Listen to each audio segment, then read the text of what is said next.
How's it going, everybody? Thanks for stopping by and welcome back. So in this video, we're going to be taking a look at our next layer 2 capability, which is kind of a combination of two different features. The first feature is going to be filtering based off of MAC address, and the other portion of this is going to be doing it at the port level. So you can only do this at the port level, you can't do it any further.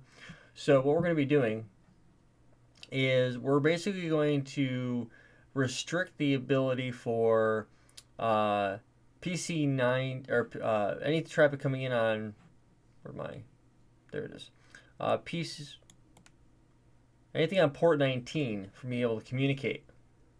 So you can do this per MAC address. So if you want to be able to filter anything layer 2 wise, this is going to be layer 2 communication. But here's the thing, if the it doesn't really matter if it's layer 2 or not, because if you're filtering the MAC address, you're filtering everything and anything anyways. So if you want to drop traffic to PC1 to be able to talk to anything, then this is how this would actually go about. You'd be able to do that. So what we're going to do is it's going to be a single line MAC access list configuration to deny traffic from PC1 into the switch, and then we're going to apply that inbound on that port.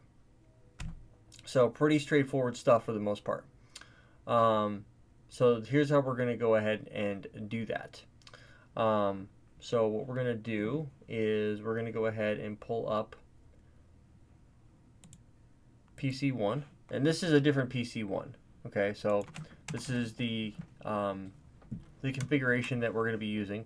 So I'm going to go ahead and scoot this guy over, and I'm going to do a quick do show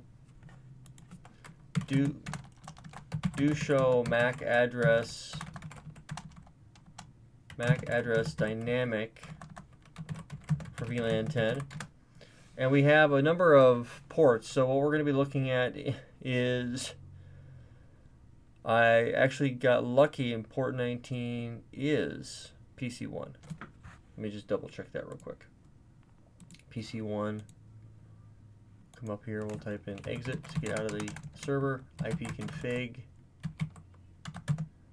/all and 4C47. So I'm right. Okay, cool. So what I'm going to do is I'm basically going to create a Mac ACL that says block this traffic from being able to reach anything.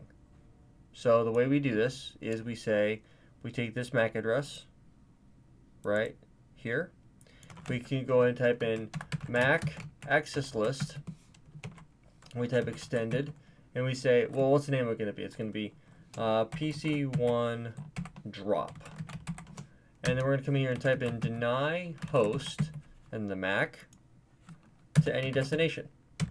And then what we're going to do is we're going to type in, that is on port interface fast 1/0/19.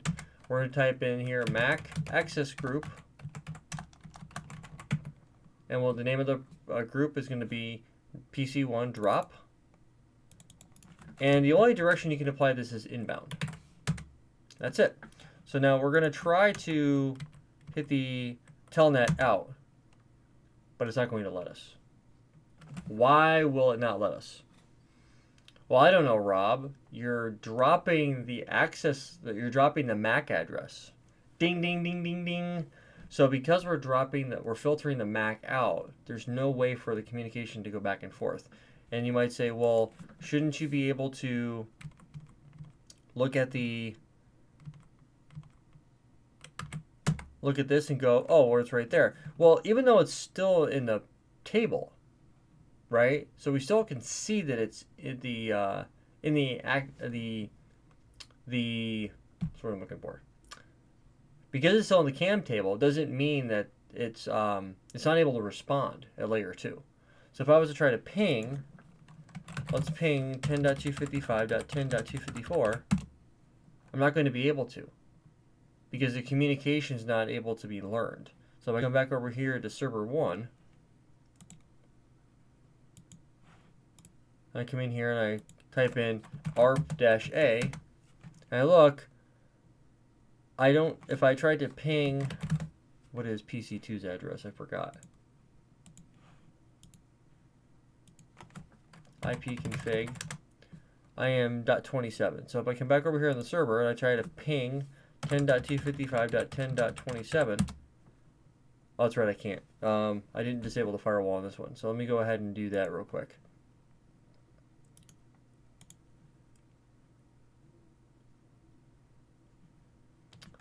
And the firewall, we'll go ahead and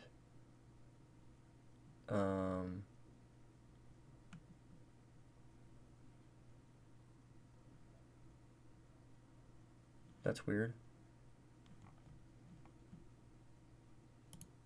Advanced settings.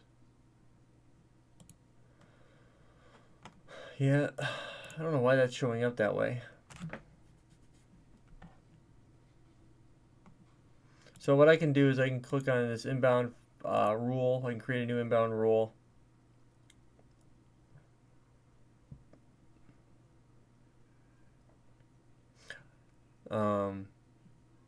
Let's do it the other way. Let's ping 10.255.10.254.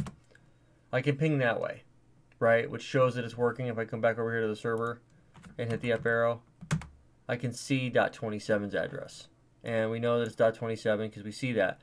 But if I go to PC1 and I try to ping it, it's not going to work, right? I go back to the server, hit the up arrow, nothing's coming through. Now if I go back to here and I come in and I type in no Mac access group, go back to here, then I click on PC1 and I hit the up arrow. It does work. I come back over to the server, hit the up arrow, and guess what MAC address I learned? I learned .26. So that just proves to you that the MAC address was being filtered out, so it wasn't able to respond back and forth. So that's pretty much the MAC access group, or the Mac Acl, applied at the port level. So it's kind of a port ACL and a MAC access list at the exact same time. Until next time, guys, thanks so much for stopping by, and until next time, take it easy.